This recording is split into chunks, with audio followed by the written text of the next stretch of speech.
Prepare to brace. It is me, Chanel O'Connor, and I am here in my Mother Nature runway look. What do y'all think?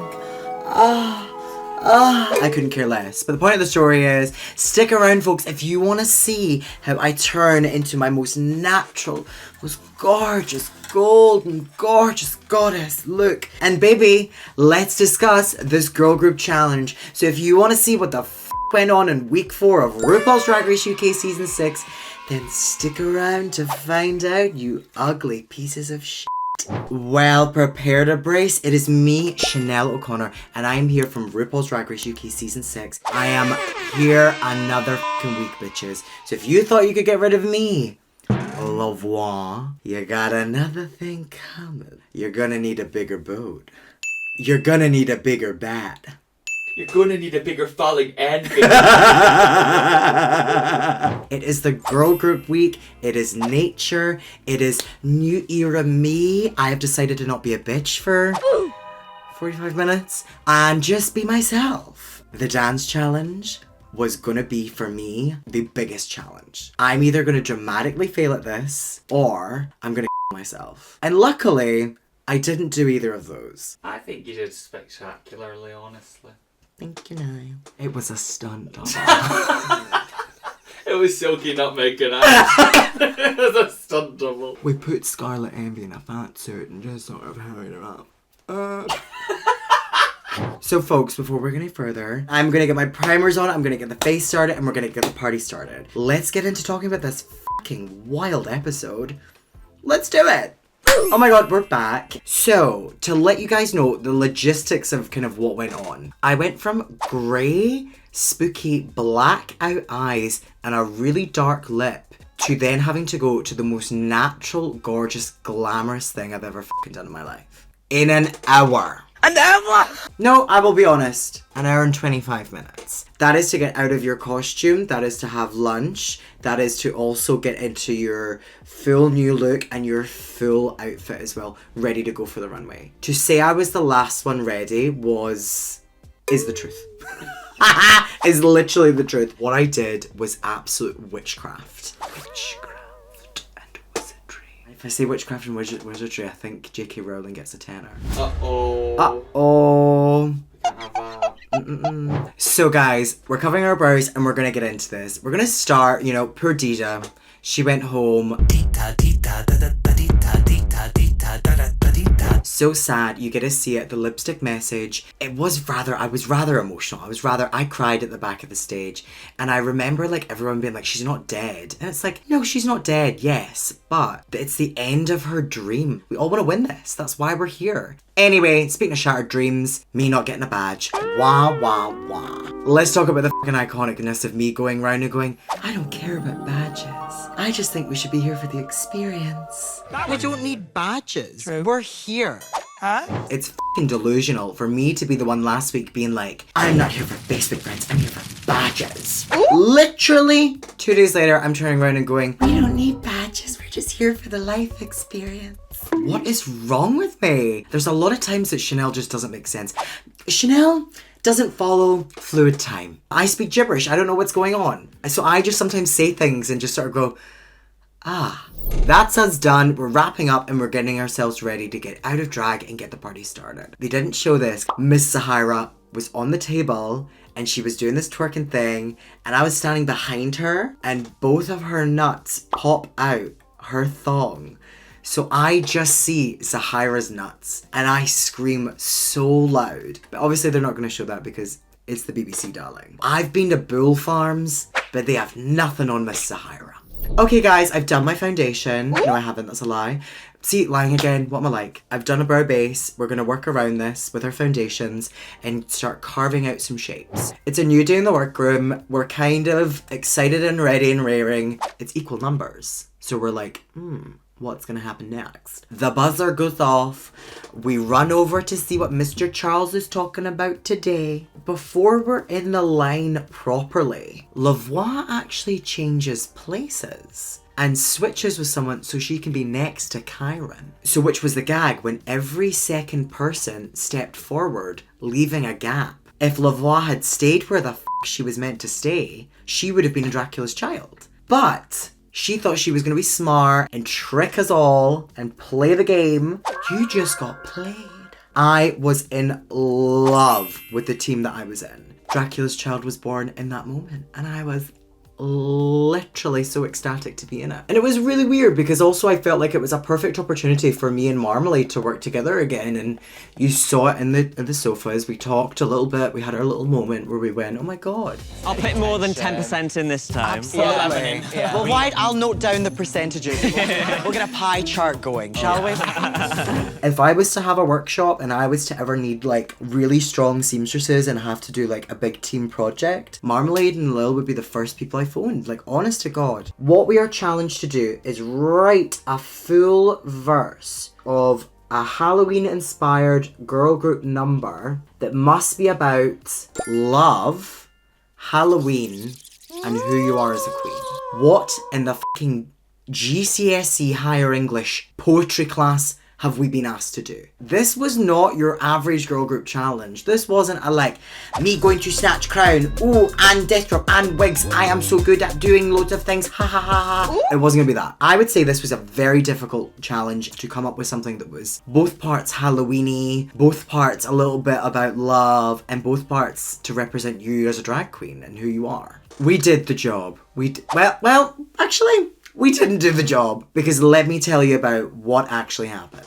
So we have done our foundation, we've done our concealer under our brow, and now we're gonna just start carving out the face. So let's work on our contour, and let me work on this girl group challenge lyrics. Because listen, darlings, Chanel is beautiful, Chanel's stunning, Chanel's gorgeous, but Chanel doesn't do her own admin. Chanel also doesn't pay tax in Europe. That's why I'm there all the time. The point of the story is, I'm dyslexic, so I really do struggle sometimes when it comes to like, I can write stuff down, I can write, I can put things together, but what I do really struggle with is finding the rhythm, finding the beat. It's not on camera at all, I had a breakdown.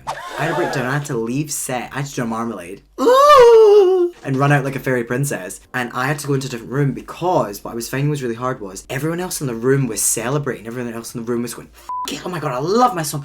Da-da-da-da. Running around in my sexy sheet. They'd all be singing that. And it is so hard when you're in that space and you see everyone else succeeding and you are failing at something. Because you just start going, oh. I could feel myself going into myself. And I want to give a special shout out to Amber from the Queen team, because she was my saving grace in that moment. She took me away to a separate room, made me a cup of tea, and went, Chanel, I'm going to sit here. I'm not going to say anything. We have 10 minutes. You write whatever you want to write down. And it took that. I just needed a cup of tea and to sit in pure silence, and I wrote everything down. Anything that was coming out of my head. The way I got wrapped in chiffon was like, wrapped in silk, she takes 2 sugars in her cup of tea and milk. And I was like, ugh. Like, I was writing absolute garbage, but I was writing something. It was there, the bare bones of it were there, but I just needed it to go finesse over. And do you know what was really nice? I actually went back into the workroom once and had like 2-3 pages just full of bits. And I went and I sat with Marmalade and Sahira, both sides of me, and I went, girls, I'm really struggling. Can you just do me a favour and can we just sit here together and can you just help me? I have learned my lesson in a team that you shouldn't do all the work yourself. Before all of that even, the cameras are around and the crew is around and everyone's there. It gets very intense. But I just remember like clocking a camera behind me, getting a shot of my paper as it's blank. And I just write on the paper, I'm f***ed. Full stop. And I just hear the camera guy behind me go, oh god. Okay folks, we are literally just done a little bit of powdering, a little bit of setting, but the one thing I want to tell you about is actually when I went from the Halloween Girl Group makeup to this makeup, it was so difficult because I found myself only having an hour to kind of do the makeup. I wanted to give myself an hour to get myself together. I basically just had to reapply a whole new layer of foundation. I'd already had a really dark eye, so then built everything around it. And I just remember the entire time shouting at everyone. And what was very nice is I got ready next to Marmalade, and you know, me and her were both screaming and shouting. I loved it. We were both like, this, oh my god, fucking hell. Because we'd also, just to put this in perspective, we had just done the girl group dance challenge twice in a row. We are sweating, we are exhausted, we are knackered, and you're straight in and you're like, right, get ready into your runway now. Runway. club, performance, Dracula's Child, test for ABCs. There was loads to do. Now, when we heard that Miss Alexandra Burke was going to be the individual who was going to be kind of giving us that little bit of advice and talking us through this girl group challenge, I was so excited. You'll record your vocals with the fabulous Alexandra Burke.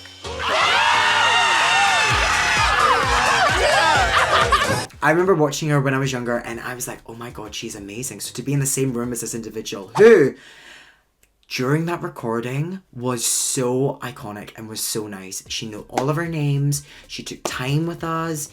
You know, crew were very much like, right, let's wrap it up. Let's go on to the next one. And she was like, that's okay. Chanel will do one more time. Take your time. She was so good at just getting us relaxed because at the end of the day, we want us all to have an amazing time.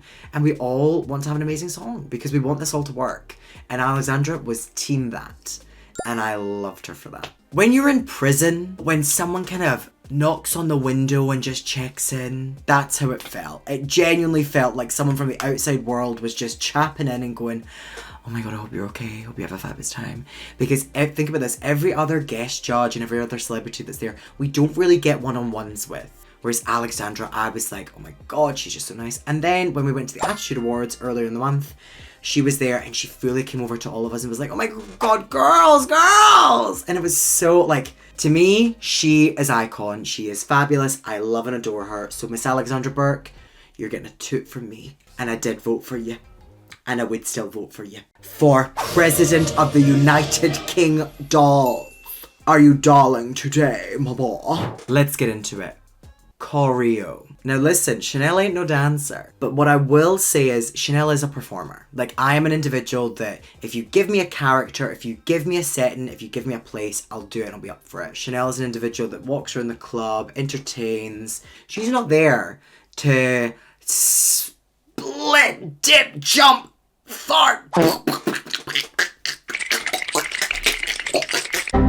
She's not there for that. What I'm there for is free drinks, cute boys, and occasionally stealing someone's wallet.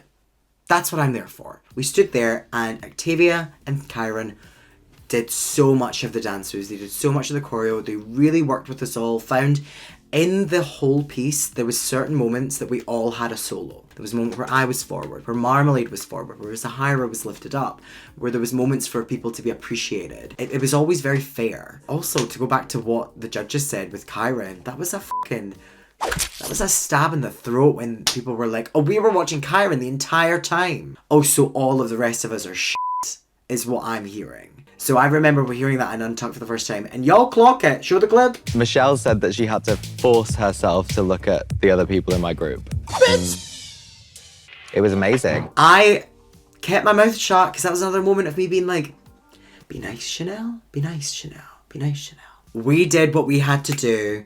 And what I knew I had to do was play this sort of dead girl walking mummy moment where, like, she's a bit of a fabulous diva, but also in the same breath, I'm a dead mummy. So I can be creepy, I can be spooky, I can be crazy, I can be wild. I kind of let loose a bit. I kind of found myself going, I'm not Chanel in this moment. I am Madam Chanel. And I was acting emote. For all of you people out there who are going, Chanel deserves to be in the bottom. Oh my god. Chanel was safe this challenge. Ooh! Haha, I was. Period. I gave it my best and I had the best f***ing time. And it was so funny. There was a little moment where Miss Zahira and Miss Kyron were in the mirrors up getting ready in their girl group challenge. You know, we were just about to perform. We're just doing our finishing touches. And I can audibly hear them talking about me. I can audibly hear them being like, we're worried for Chanel. You know that girl, Chanel O'Connor? Have you heard of Chanel O'Connor? She's in our girl group. She's the tall ginger one. Sexy ginger and a bit of a witch. We're worried about her. The ginger one that's wearing a grey wig but talking about how she's ginger. That one? That one. Absolutely that one. Yeah. That one, everybody. That one. You got me there, girl. You got everyone. It was so funny. When I literally wrote those lyrics and I went, oh, but I'm wearing grey hair. I went, I don't care. Sexy ginger and a bit of a witch. Your dad just paid me. I'm rich. I wrote a fucking fabulous verse. I had the absolute utter confidence to say I'm sexy ginger and a bit of a witch in grey hair spin on my knob. Oh, honey. Girl, security. There was a problem with me saying the word shudders. I don't know why, but every time I sang it, the competition shudders. I did 3 or 4 takes where I did a country shudders, shudders, shudders. It was so funny. I remember being in the workroom and a cameraman was walking past me and just went, shudders. And that just kept happening. Like sound people, like people would just walk past me. Marmalade would walk past me, shudders. I can hear it. It's so stupid. But before I get into the runway, let me talk about my Halloween girl group runway. Some people say, why are you in white and everyone else is in sort of other colours? Do you actually think that we have access to our own fucking wardrobes at home? Do you think I'm going to bring every colour of catsuit? No, Pancake, you're totally right. I'm not gonna f***ing do that. And this was a moment where we were told, bring a Halloween girl group outfit. That was all we were told. Luckily that year, me and my flatmate, Niall, my best friend and video editor, we had went as Mummy and Daddy, is what we were calling ourselves for Halloween that year. So I had a mummy You were outfit. Daddy, I was Mummy. Precisely. Let's talk about this outfit. Let's talk about what we're kind of getting up to, because I'm gonna let y'all know I was proud to be showing my skin, but I was not proud to be in that outfit. When you kind of start the journey that is Drag Race, you have all these ideas, you have all these visions, and like, this was a runway where like, people were clocking the back of the wig for not being long enough. People were clocking that like, maybe things weren't fitting in the right directions. It just looked a bit lackluster. It was toga party. Lavoie said it was toga party. If the runway look had been naked Roman toga party, Chanel should be in the top. But the way that I had interpreted it was, to me, I wanted to show nature in a way that was like natural. Natural beauty. What is the most natural I can be is showing my natural skin. I've been an individual who has struggled with a bit of body dysmorphia. You know, I'm an individual who's a little bit more curvy. I'm not as stick thin as some of these other girls. It felt very, very, very rewarding to just be unapologetically me. But the outfit, I kind of like had this idea in the sketch in a very different way that was gonna have like crystals on it, these other bits that were kind of flowing off me and things like that. And we had spent so long kind of putting things together that this was another outfit that was left kind of last minute. You get given one body, you get given one life, you get given one opportunity. Why not just love the skin you're in, be proud of what you're doing, and be proud of who you are? If you do that, you are unstoppable. Also, while I'm just finishing my eye off, folks, I want to tell you about a little fun story. My makeup got a shout out on the main stage, but I was not there to fucking hear it. So the girls come back in, and then Lil turns around to me and goes, oh my god, Chanel, Michelle said that you were one of the makeup girls for the season. I was like, oh, okay. Because someone kind of got told to pay attention to some of the makeup girls this season and take some tips from them. I'm not going to tell you who was told to switch up their makeup, but someone was told to kind of switch up their makeup. You got to take your wins where you can take them. And that I will fucking take. But who was it she said had really? So folks, I'm going to finish this eye and then we're going to jump in and we're going to do some eyeliner. So let's get into this groove. We've added this black liner, and what I actually like to do is I love to just add black liner just as a nice little like definitive moment. I just want to buff out with some nice little darker browns and more neutrals just to kind of help give a really extended out nice neutral eye moment. And I know that this is a bit simple and a bit basic, but guess what? I don't give a f***. So let me just speed through and we're just gonna buff this out, girls. Let's do it, let's get into it, let's start buffing. Also, let's talk about this. I was so disappointed that it wasn't a group win. This is the first time in Drag Race history that there hasn't been a group win for a girl group challenge. You know? Listen, I'm not gonna lie to you folks. There was a moment that I sat there and I was like, I've just got a badge. Like, I genuinely had thought I had just got a badge. And earlier in the morning, I was like, badges don't matter. And I'm sitting there going, baby, I'm in the winning group. Ooh, we did so well. What do y'all think at home? I think it was very close, to be fair. The other group did very well as well. They had some really, really strong people in it. Miss Kiki and Miss Relisa spitting bars. And the other girls were there too. The things were fantastic, and truly it was such an episode that was, as I said, were splitting pubes because it really felt like that. It really felt that it was just to the fine moments. With Untucked, it was both very nice to be safe, but in the same breath, it was really sad because I was like, there's 2 people in my group who are in the bottom. This doesn't look good. Like, what's gonna happen here? And it's crazy that Sahara went home. Before we continue, while it's in my head, my favourite part of the episode was randomly on stage where you were rehearsing the choreo and you went, and she did deliver. And she did don't deliver. And she did deliver. Like, where did... It was so random. Where did that energy come? Deliver. Up until this point, folks, we had only seen 2 lip syncs for the win and 1 lip sync for your life. It doesn't ever get easier. And with Sahara, she was giving absolutely everything she could give. Lil could barely move in the dress. And I remember Lil coming over to me and she went, Chanel, you're gonna have to cut this. Chanel, cut it up the seam. Like, I'll get it fixed later, but you need to do this. Like, get scissors and just get it cut. And I literally remember cutting up that dress so she could really just move as much as she could. And I think she gave so much sass with that song that worked a bit more than like your classic drag moves. That was what Sahara was pulling out. The time comes that it's your time. And with Sahara, she had a bad week the week before, and this wasn't her week. Lil had just won a badge. It's difficult, but that's just kind of what happens. And this was a moment where I'm afraid Lil just was that little bit better and she knew a little bit more of the words than Sahara did. And it was so soul destroying to watch her leave, and I know how much she has put into this, but at the same day, someone has to go home. At that moment, I didn't really know Sahara. We didn't really see eye to eye on some things, and we get over that, but she is someone who I love and adore dearly and I care about so much. So please, go and give your love to Sahara. This is a moment for her. This is her week. Let's see who the f***'s out next week, girls. It's not gonna be Saki. She gets to the end. It is Mother Nature, and Mother Nature is calling, 'cause I need to go to the toilet.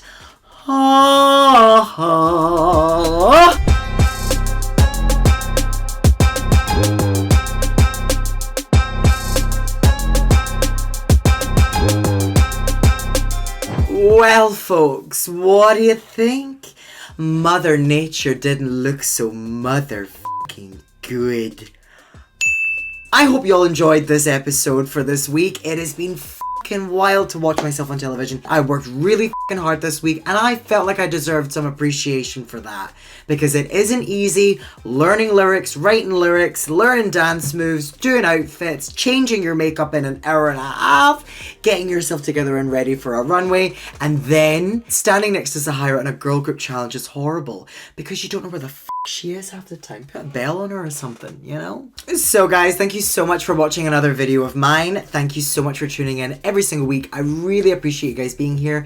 Thank you for the comments, thank you for the likes, thank you for the... Actually, I have done some analytics and read out the pie chart. Only 20% of you are subscribed, so please, if you enjoy my videos, please subscribe, because we've got a lot more content coming to you. We've got 10 weeks of this shit to get through. So, wasn't meant to say that. Well, regardless, you guys should stick around to see what I'm up to every single week on the main stage of RuPaul's Drag Race UK / get the behind the scenes of the shit that I didn't say. Point of the story is, thank you so much for watching, and thank you so much, Karen, for pointing out the back of my wigs. Guess what? That'll never happen again. You fucking Lots of love from Princess Chanel, the kindest girl in all of the land. Thank you. Bye-bye. Bye-bye now.